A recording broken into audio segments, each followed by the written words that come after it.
Moving around segments and such, this is the weekly Ultimate Fighter segment. Coming up momentarily in about 20 minutes, 30 minutes is our weekly update from Jason Knight. Yeah. This segment, I'm going to say not a single human being on planet Earth did not expect this segment.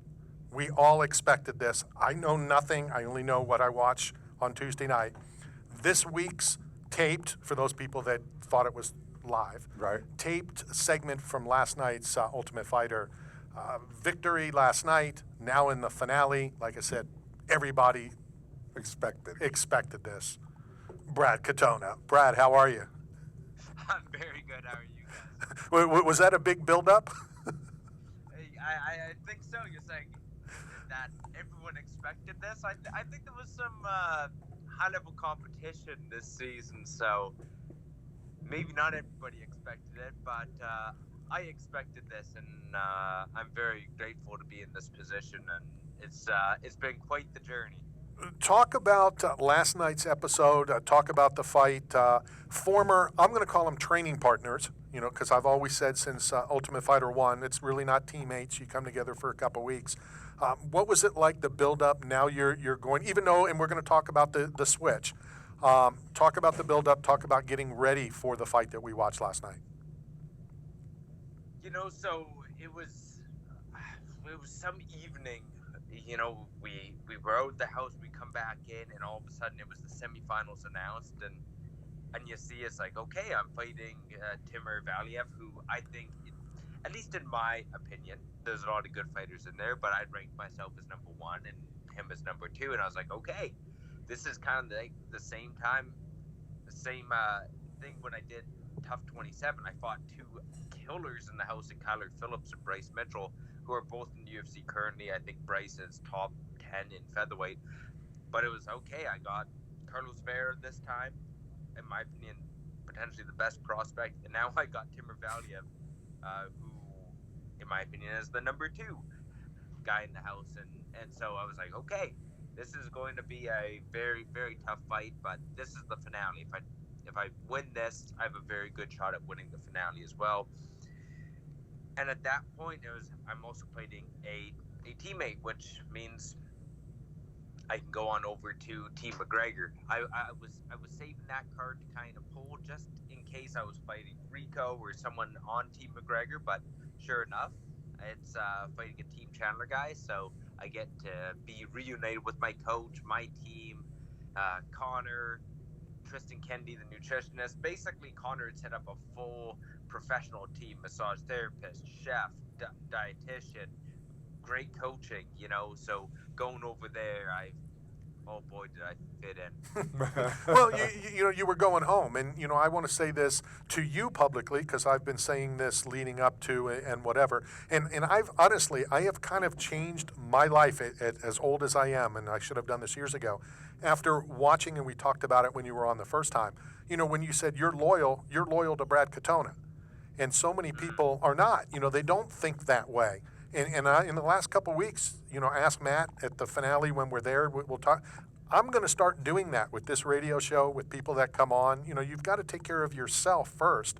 And for any fan, any knucklehead, any moron that has a problem with what you did, you went to your team. I mean, it would have blown my mind if you didn't. Now, I agree with Jason Knight as well that he didn't want to do it. He wasn't going to do it. He was willing to leave. I get all that. But I also get you went home. You went to your team. Yes, exactly. What is loyalty at that point? Is it going to the coach I've been with for 6 years? Or is it staying with the coach I've been with for 3 weeks? What is loyal in that spot? To me, it's going on over to my home team, the one that I'll be going home to, the guys who have been behind me through the good times, me winning the Ultimate Fighter the first time, and then me losing that UFC contract and going over to Bahrain, Kazakhstan for a fraction of the money I was making in the UFC. It's, to me, that's loyalty. These guys had my back when I was nobody, when I was somebody, and then when I was back to being nobody. Not saying that I'm anybody right now, but I'm in a position to, fight in the UFC again, make history by winning this thing twice. And for me, it was just being loyal to the people around me, the people who have been behind me all along. And going into this show, I knew at any point I could be fighting a teammate, a team member. And listen, we're not going to be hanging out after the show. At least I doubt many of the fighters are going to be hanging out with each other after the filming. You're kind of squished together for 3 4 weeks, and then after that, you go your separate ways. So in order for me to look after the people nearest and dearest to me, well, I had to put myself first in this position, and you know what, I have no regrets, and I'm very proud of what I was able to do this season. And I agree with you 100%. And I would have expected nothing less. Like I said, it was kind of cool. And, I was thinking personally, like, how weird would it have been for any of the others to change colors and the team name on the back? It just makes sense, for you. But let me ask you this. You said that Timar was, in your opinion, number two. You're now back home. You're now back training for whenever the finale is. I don't even know when it is. How do you stay, and motivated is not the right word because obviously you're motivated. You've now beat who you believe is your closest competition. You have that golden carrot at the end. You have one more fight to do a lot of things, not only get back to the UFC, but make history in winning it again. How do you wrap up, step up, everything to make sure that happens? That's very easy. I just anchor in to the top where I want to be, the bantamweight champion of the world. That's where I am living every single day, and I say that with being as genuine as I can. That is the level. It's a grandiose statement. It is absolutely ridiculous saying I want to be the best fighter in the world at my weight class, better than anybody else at this weight. That is a ridiculous statement, but it's also very realistic, and that's where I'm anchoring in. So it's not that I'm looking past the finale, not at all. What's going to allow me to bring the best version of myself for this finale and perform and get that win is me anchoring in where I want to be in the future. Right. There's something about having, a plan. Like without plan, how are you supposed to make progress? Well, I want to be at that number one spot. So what do I need to do now to put that in place? And it's certainly not taking my opponent lightly. It's certainly not kicking the feet up saying, I got this. Right. This guy's not as good as Timber. Every fight is different, but I have to anchor in the reality, which is where I want to be in 5 years, and I'm on that path now. And I've been working away, and I'm very excited to show it off, just like I was excited to show off what I can do in the house. And I think that Timber Valley fight is a perfect example of that. But since then, I've only gotten better. I think I took 2 weeks off at home to recoup after the Ultimate Fighter, and since then, I got it planned together with my team to be the best version of myself that I can be, and I'm excited to show that off. We are talking to Brad Katona in the finale of season 31, Tough, the Ultimate Fighter. It's in a weird way, because how tough that fight was, that you can take from that and grow from that it wasn't a cakewalk, that it was a very competitive fight. I can absolutely anchor in that, I guess the old adage is what doesn't kill you makes you stronger. Right. But what's nice is when you just about reach a breaking point, but it doesn't quite break you only get stronger from that, and that's, I think, one of those fights where it pushed me to dig deep. It hurt, man. We were both throwing heavy shots. There was a head collision. I think I needed about 8 to 10 staples on the side of my head afterwards, and that was a hard fought battle. And I'm very proud that I got the result that I did and put on the performance that I did. But in the future, I've always known I've had that toughness and grittiness, and I don't want to show too much, but that card is in the back pocket just in case when push comes to shove, we can play that card. You can play it. If you go on and win, when you go on and win this season's Ultimate Fighter, you're back in the UFC. I mean, if you'll even answer this, or if you even know the answer, what do you need to do? What needs to be done different to stay in the UFC? In all honesty, I don't I don't think I would change much that I haven't changed already. And I think I was on a very, very good path to make that happen in the UFC. It's not like I was in the UFC and I got a couple wins. I was like, okay, now I can kick the feet up. Absolutely not. Each time I was trying to improve and refine our methods and talk with John and have him coach me hard. And now we brought on other coaches to develop the rest of my game. But I feel like we were on such a good path. It just got cut short. It was premature. I fought Marab Dvalishvili, who's now the number one fighter or number one contender, you would say, but he won't fight his teammate and close friend Aljamain Sterling, the champ. So I lost to him, and then I feel like the Hunter Reserve fight, I thought I could have got. I thought I deserved it, but that doesn't matter. I wasn't good enough to ensure that result, but even then, I think it was cut short. It was cut premature, and I think I showed that off in the Timmer fight, where, man, I'm high level. Timmer was just outside of the top 15 before his contract wasn't renewed, and I beat him, so I'm just right outside the top 15. So I think we're on that path, and all I have to do is make sure I anchor in the goal, which is being the best bantamweight in the world, and that's how I've been living my life ever since I've been in the UFC.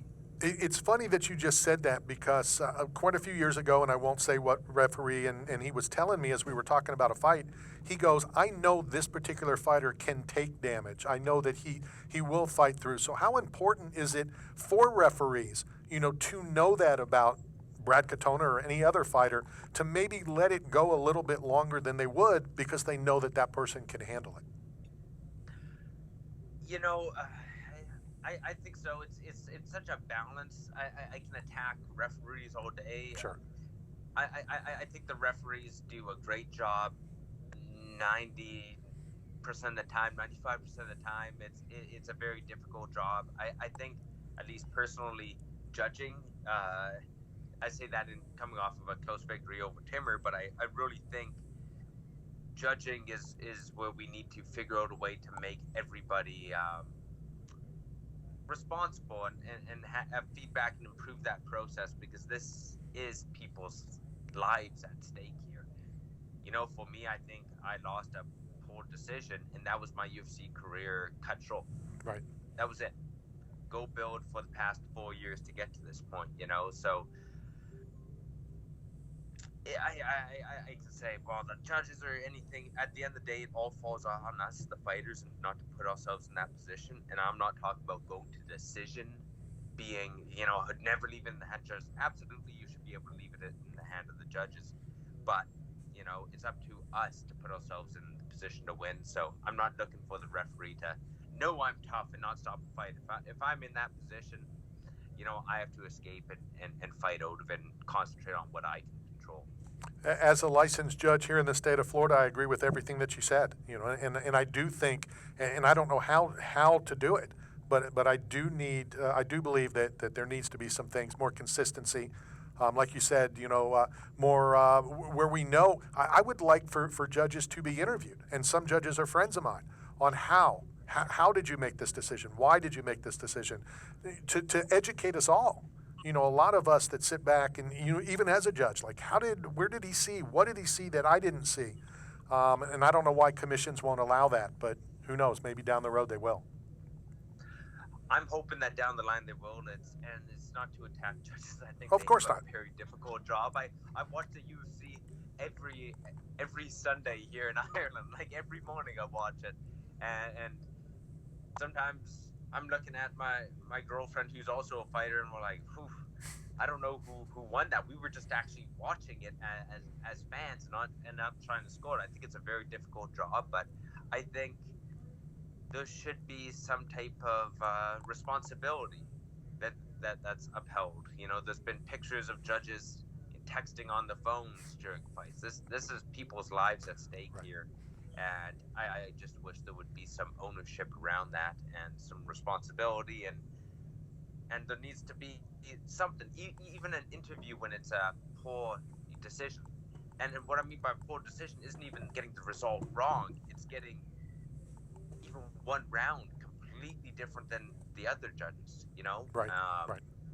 I don't know how we can do that, but I think certainly interviewing them or having them have to explain to me how you saw this. Right. And then we can hopefully correct course and further educate. And to be honest, one step further, and I want to get off judges. I don't want to get you in trouble, anything like that.